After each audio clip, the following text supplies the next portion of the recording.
नमस्कार, मैं हूं आपके साथ अंकिता पाल। बुलेटिन की शुरुआत करते हैं।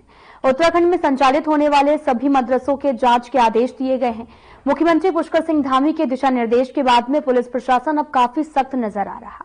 सभी जिलों से 1 महीने के अंदर इसको लेकर रिपोर्ट भी मांगी गई है। उत्तराखंड में संचालित अवैध मदरसों में बाहरी राज्यों के बच्चों को पढ़ने की खबरों पर पुलिस महानिरीक्षक अपराध एवं कानून व्यवस्था ने राज्य के सभी जिलों में मदरसों की गहन जांच की है, निर्देश दिए हैं। इस जांच का मुख्य उद्देश्य अवैध रूप से संचालित मदरसों की पहचान करना, उनके फंडिंग स्रोतों का सत्यापन करना, मदरसों में पढ़ने वाले बच्चों के वास्तविक विवरण की जानकारी प्राप्त की है।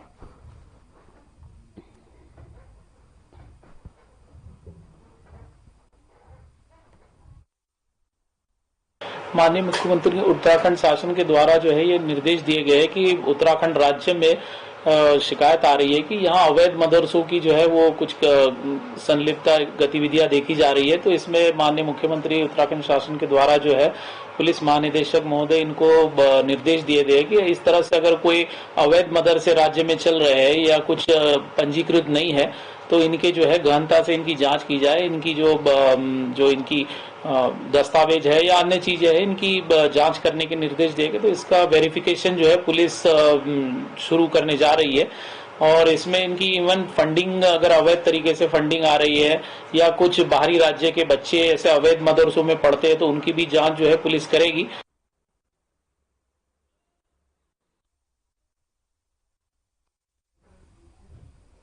देहरादून के नवनियुक्त नगर आयुक्त नमामि बंसल ने कार्यभार संभाल लिया है और साथ ही अपनी प्राथमिकताएं भी उन्होंने गिनाई हैं। उन्होंने म्युनिसिपल की समस्याएं प्रमुख प्राथमिकता बताई हैं। साथ ही उन्होंने कहा कि स्वच्छता को लेकर प्राथमिकता से कार्य किया जाएगा और कूड़ा उठान से लेकर उसके निस्तारण तक की जितनी भी व्यवस्थाएं नगर निगम ने बनाई हुई हैं उनके सुधारीकरण का प्रयास किया जाएगा। नमामि बंसल ने बताया कि उनमें से जो भी व्यवधान या समस्याएं उत्पन्न हो रही हैं उनका सकारात्मक समाधान भी निकाला जाएगा।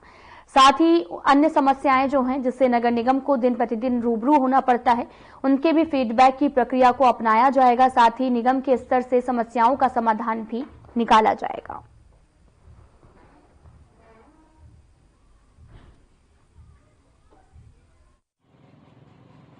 डेफिनेटली स्वच्छता को लेकर के प्राथमिकता से कार्य किया जाएगा और कूड़ा उठान से लेकर के उसके निस्तारण तक के लिए जितनी भी हमने व्यवस्थाएं बनाई हुई हैं उनके और सुदृढ़ीकरण का प्रयास किया जाएगा और उनमें जो कुछ व्यवधान या समस्याएं उत्पन्न हो रही हैं उनका सकारात्मक समाधान निकाला जाएगा। साथ ही साथ जो अन्य समस्याएं हैं जिनसे कि नगर निगम को डे टू डे बेसिस पर डील करना पड़ता है उनके लिए भी फीडबैक मैकेनिज्म बनाते हुए समाधान निकाला जाएगा।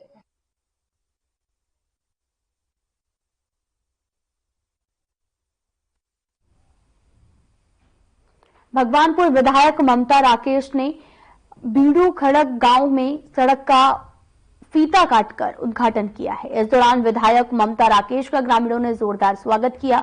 वहीं मौके पर विधायक ममता राकेश ने कहा कि भगवानपुर विधानसभा क्षेत्र के समग्र विकास के प्रति वे संकल्पित हैं। प्रत्येक तबके को विकसित करना ही उनकी प्राथमिकता है।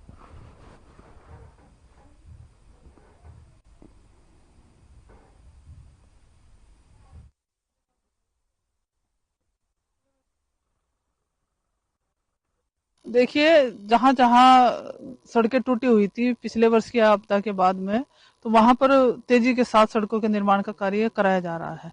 जिस जिस गांव से शिकायत आई थी, अब मैं भी लगातार विधानसभा में अपने गांव में भ्रमण पर रहती हूँ। जहां भी मुझे सड़क संबंधी कोई भी टूटी हुई सड़क की शिकायत मिलती है तो वहां पे तत्काल कार्य की प्रक्रिया शुरू हो जाती है। तो उसी क्रम में आज बिंडू खड़क गाँव में लगभग 1.5 किलोमीटर की सड़क हमारे पीडब्ल्यूडी विभाग से राज्य योजना के तहत ये स्वीकृत कराई गई है, जिसका आज शिलान्यास किया जा रहा है और गांव में हर्ष की और खुशी की लहर है। सभी ग्रामवासी बहुत खुश हैं क्योंकि उनके घर के रास्ते खराब हो रहे थे, उन्हें घर आने जाने में सुविधा होगी। विकास करना मेरी सर्वोपरि प्राथमिकता है। विकास के मुद्दे पर मैं कोई राजनीति नहीं करती। सभी को समान रूप से देखते हुए हर वर्ग में विकास कार्य कराया जा रहा है। बहुत धन्यवाद है। हमारे यहाँ पहले भी बहुत लगी हुई थी, टहलना जो इंटरलॉक लगी थी और अभी बहुत बहुत धन्यवाद। 1.5 किलोमीटर का वो दिया है और हम भी आगे भी कोशिश यही करेंगे अपने गांव का वो कार्य पूरा होगी। जी हम विधायक जी ने हमारे यहाँ पर बहुत काम करवा दिया, आगे भी काम चलता रहेगा, सब कुछ नहीं है जी, ये उद्घाटन करते रहा जी। खराब थी जी, हालत कुछ आगे भी है, उसका भी उद्घाटन होने वाला जी। अच्छे काम करेगी। राज्य में निकाय चुनाव को लेकर सियासी घमासान शुरू हो चुका है। आरक्षण सूची जारी होते ही टिकट पाने के लिए मारामारी देखने को मिल रही है। बीजेपी नेताओं ने अपनी इच्छा भी जाहिर कर दी है। बीजेपी के जिम्मेदार पदाधिकारियों को चुनाव लड़ने की जानकारी दे दी गई है। भगवानपुर नगर पंचायत में अध्यक्ष पद के लिए बीजेपी से चुनाव लड़ने की होड़ लगी हुई है। बीजेपी नेता सुबोध राकेश, देवेंद्र अग्रवाल के सुपुत्र रचित अग्रवाल, पूर्व प्रधान नरेश सैनी, पूर्व प्रधान अजय प्रधान और साथ ही इन्होंने चुनाव लड़ने की इच्छा भी जाहिर की है।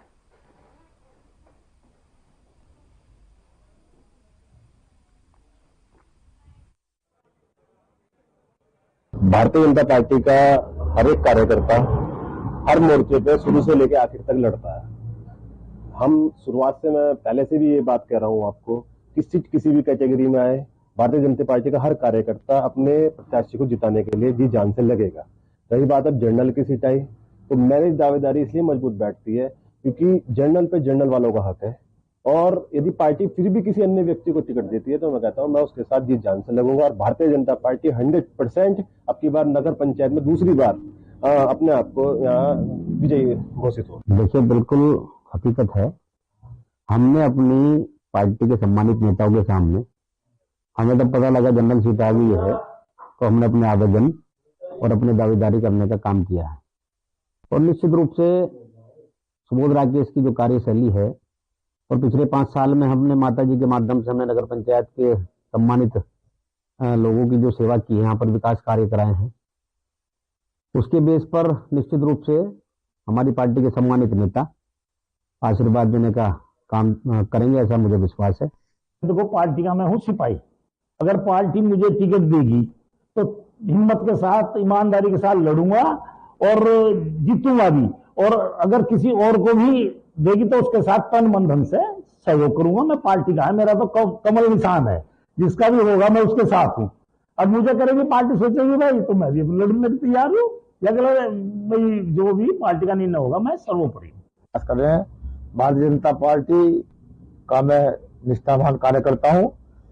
मैंने भी जिलाध्यक्ष जी को अपना बायोडाटा प्रस्तुत किया है, और अगर पार्टी मुझे अपना उम्मीदवार बनाती है तो मैं पार्टी की नीति पर खरा उतरूंगा।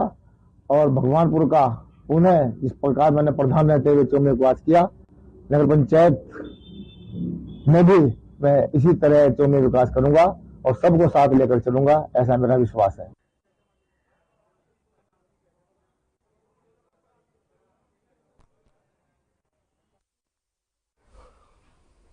मुख्यमंत्री पुष्कर सिंह धामी ने अपने 1 दिवसीय हरिद्वार दौरे के दौरान हरिद्वार रुड़की विकास प्राधिकरण द्वारा निर्मित सिटी स्पोर्ट कॉम्प्लेक्स का लोकार्पण किया। इसके साथ ही मुख्यमंत्री ने करीब 199 विकास योजनाओं का शिलान्यास करते हुए क्षेत्र को विकास की नई दिशा देने का वादा किया है। उन्होंने कहा कि सरकार प्रदेश में खेल, शिक्षा और बुनियादी ढांचे को मजबूत करने के लिए प्रतिबद्ध है। साथ ही मुख्यमंत्री के इस दौरे को लेकर स्थानीय प्रशासन और बीजेपी कार्यकर्ताओं में उत्साह देखा गया है।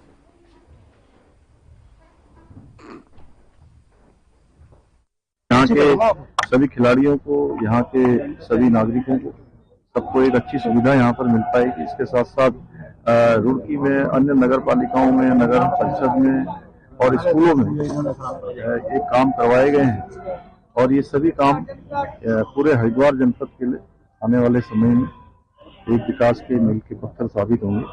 मैं सभी को बहुत शुभकामनाएं देता हूँ, बधाई देता हूँ। सर दिल्ली वाला सर, इसको कैसे राहुल गांधी जी द्वारा जो भाजपा सांसदों को छोड़ दिए जाते, उसकी जितनी निंदा की जाए कम है, क्योंकि अब ये लोग जब लोकतांत्रिक तरीके से काम नहीं कर पा रहे, जनता इनको लगातार नकारने का काम कर रही है।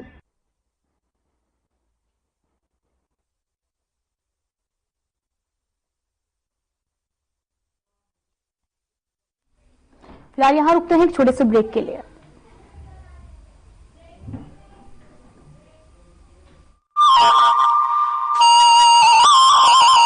देवभूमि उत्तराखंड, ये पवित्र धरती हर वर्ष गर्मियों के महीनों में लाखों 4 धाम यात्रियों और श्रद्धालुओं का स्वागत करती है। सर्दियों में धामों के कपाट बंद हो जाते हैं, लेकिन इस दौरान भी चार धामों की पूजा अर्चना उनके शीतकालीन प्रवासों में अनवरत की जाती है, जहां बड़ी संख्या में तीर्थयात्री दर्शन के लिए आते हैं।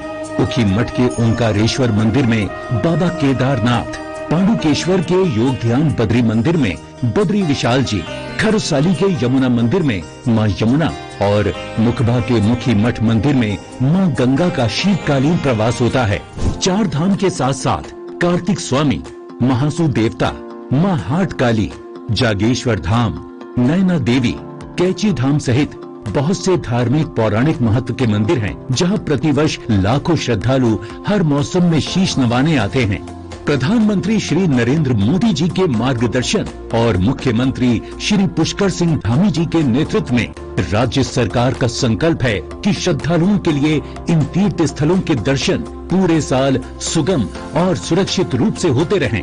हमारी सरकार प्रयास कर रही है कि यात्रा शीतकाल में भी चले, ताकि चारों धामों के दर्शन का लाभ हमारे सभी श्रद्धालुओं को, देश विदेश के पर्यटकों को मिलता रहे। सर्दियों के मौसम में धार्मिक स्थलों के दर्शनों के साथ साथ उत्तराखंड में अनेक मनमोहक पर्यटन स्थल हैं, जहां यात्रियों को सर्दियों की खिली धूप, बर्फ से ढके पहाड़ों, निर्मल नदियों, झीलों की खूबसूरती का एक अलग ही अनुभव होता है। पर्यटकों की सुविधा के लिए सभी पर्यटन स्थलों और यात्रा मार्गों पर ठहरने की सुविधाओं और आवश्यक सेवाओं के पर्याप्त इंतजाम किए गए हैं।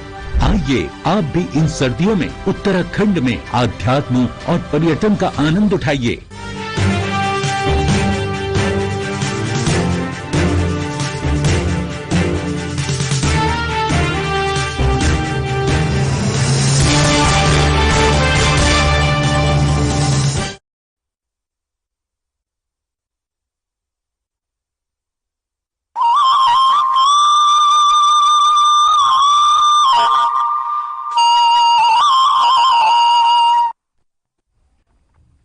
ब्रेक के बाद स्वागत है आप सभी का। रुख करते हैं खबरों की तरफ। मुख्यमंत्री पुष्कर सिंह धामी आज पौड़ी के सतपुली पहुंचे हैं। यहां पर सीएम धामी ने कई योजनाओं का लोकार्पण और शिलान्यास किया है, जिसमें मुख्यतः सतपुली झील जो कि 56 करोड़ की लागत से बनाई जानी है, इसका भी शिलान्यास करते हुए क्षेत्र को पर्यटन की दृष्टि से विकसित करने की घोषणा की गई। जनपद पौड़ी के सतपुली में 56 करोड़ की लागत से झील का निर्माण किया जाना है। इस झील के निर्माण कार्य पूरा होने के बाद यहां पर वाटर स्पोर्ट्स का आयोजन किया जाएगा। इसके साथ ही दूर दूर से पर्यटक यहां पर पहुंचकर झील का आनंद ले सकेंगे।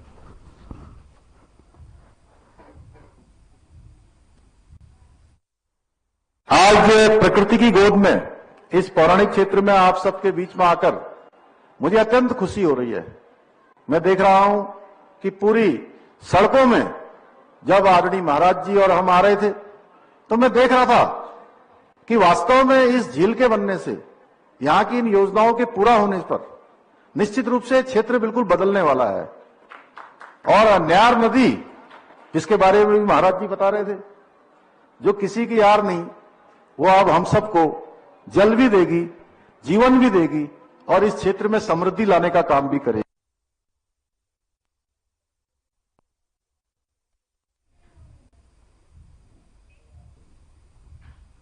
उत्तराखंड की राजधानी देहरादून पुलिस एसएसपी अजय सिंह के निर्देश पर जनमानस अभियान चला रही है। इस अभियान में सीनियर सिटीजन के साथ में संवाद किया जा रहा है। पुलिस ने एक परिवार की तरह उनकी देखभाल की जिम्मेदारी ली है। कॉलेज के स्टूडेंट्स को यातायात को लेकर भी जागरूक किया जा रहा है, जिसे लेकर देहरादून के प्रेमनगर पुलिस क्षेत्र अधिकारी रीना राठौर ने विस्तार से जानकारी दी है।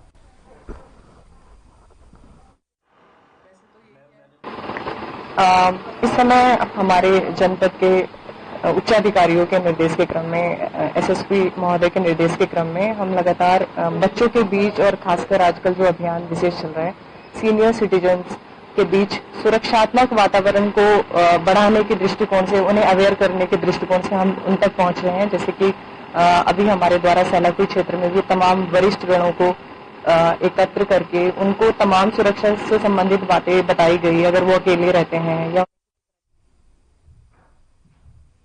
फिलहाल यहां रुकते हैं छोटे से ब्रेक के लिए।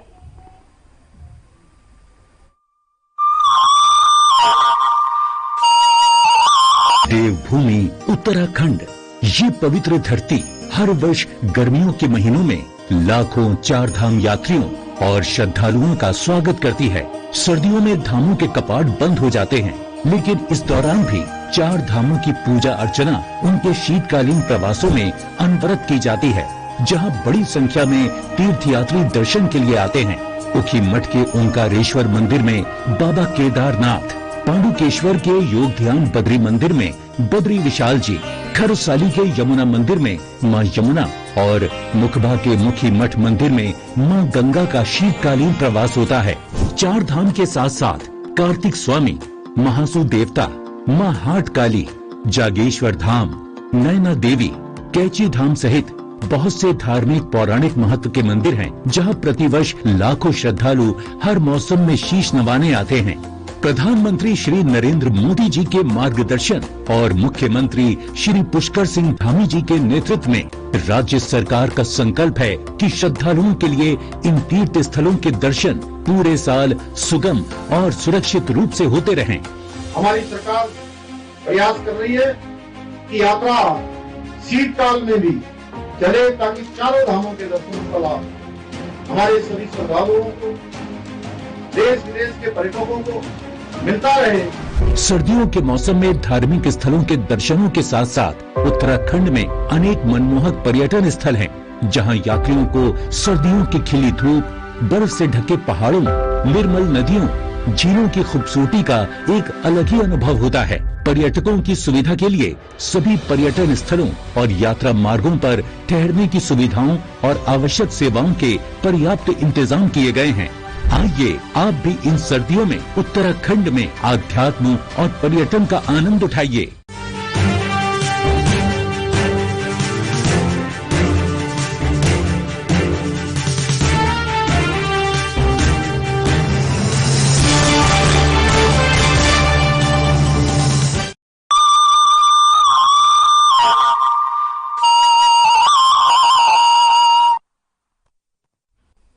ब्रेक के बाद स्वागत है आप सभी का। रुख करते हैं खबरों की तरफ।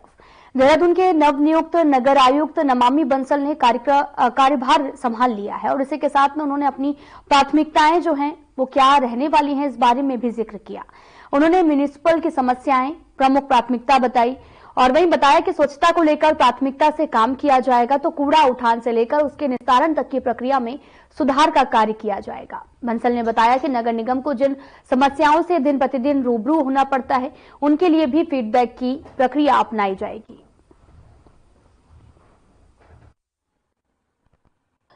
डेफिनेटली स्वच्छता को लेकर के प्राथमिकता से कार्य किया जाएगा और कूड़ा उठान से लेकर के उसके निस्तारण तक के लिए जितनी भी हमने व्यवस्थाएं बनाई हुई हैं उनके और सुदृढ़ीकरण का प्रयास किया जाएगा और उनमें जो कुछ व्यवधान या समस्याएं उत्पन्न हो रही हैं उनका सकारात्मक समाधान निकाला जाएगा। साथ ही साथ जो अन्य समस्याएं हैं जिनसे कि नगर निगम को डे टू डे बेसिस पर डील करना पड़ता है, उनके लिए भी फीडबैक मैकेनिज्म बनाते हुए समाधान निकाला जाएगा। गढ़वाल रेंज के नए आईजी राजीव स्वरूप पदभार संभालने के बाद पहली बार हरिद्वार का दौरा किया है। इस दौरे के दौरान उन्होंने हर की पौड़ी के ब्रह्मकुंड पर गंगा पूजन और आरती कर प्रदेशवासियों की खुशहाली, सुरक्षा और समृद्धि की कामना की है और वैदिक मंत्रोच्चारण के बाद में मां गंगा की आरती के दौरान आईजी ने कहा कि देवभूमि उत्तराखंड में आने वाले श्रद्धालुओं की सुरक्षा और सुविधा पुलिस की सर्वोच्च प्राथमिकता है। उन्होंने यह भी आश्वासन दिया कि श्रद्धालुओं को किसी प्रकार की असुविधा नहीं होने दी जाएगी।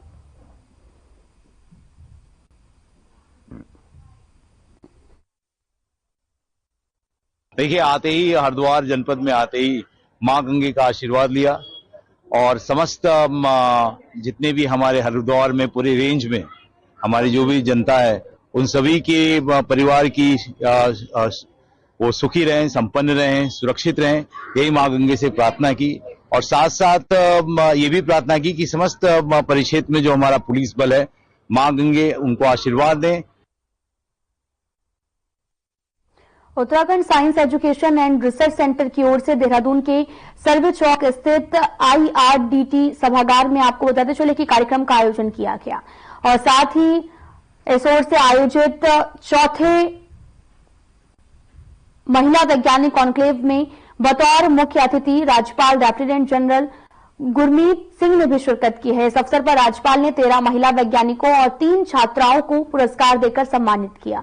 राज्यपाल ने सम्मानित होने के वाली महिला वैज्ञानिक और छात्राओं की शुभकामनाएं देते हुए कहा, हमारी बेटियां हर क्षेत्र में उत्कृष्ट प्रदर्शन कर रही हैं। और साथ ही यूसर की निदेशक प्रोफेसर अनीता रावत ने कहा कि सतत विकास लक्ष्य 2030 की अवधारणा को महिलाओं की भागीदारी योगदान के बिना धरातल पर उतारना संभव नहीं है। तो मेरा प्रोजेक्ट है स्मार्ट किचन का। इसमें हमारा ऐसा है कि अगर हमारे घर में काम करने वाली कोई महिला गैस खुली छोड़ के भूल जाती है या फिर घर में खेलते समय बच्चे कभी कभी गैस खुली छोड़ के वैसे छोड़ देते हैं, तो उस समय हम क्या करें अगर घर में कोई नहीं है तो उसमें मैंने एक प्रोजेक्ट बनाया है जिसमें हमारा MQ2 sensor, Arduino, servo motor, LED और बजर यूज हुआ है। इसमें हमारा जो MQ2 सेंसर है वो गैस लीकेज होने पर उस गैस को महिला वैज्ञानिक आज हमने कॉन्क्लेव किया है। इसमें हमने 2 कैटेगरीज रखी हैं कि युवा महिला एक्सेलेंस अवार्ड और एक हमने दूसरा इसमें ही अवार्ड रखा है। लेकिन इसकी सबसे खूबसूरती है कि इसमें हमने nominations across the Uttarakhand invite किए थे, जिसमें से जूरी द्वारा 13 महिलाओं को सम्मानित किया गया है। जैसे कि आपको पता होगा मैंने जो मॉडल बनाया है उस मॉडल का टॉपिक है बंदरों से फसल की सुरक्षा। हमारे गांव में जब किसान कुछ मुख्य फसलें लगाते हैं जैसे दाल, सब्जियां, तो उन्हें बंदर अधिकतर नुकसान पहुंचाते हैं और किसानों द्वारा इन चीजों के लिए कई प्रयोग किए गए जैसे गुलेल द्वारा, करंट लगाने द्वारा, लेकिन किसानों को कोई सफलता नहीं मिल पाई। और मैंने जो मॉडल बनाया है वो इस प्रकार से बनाया है।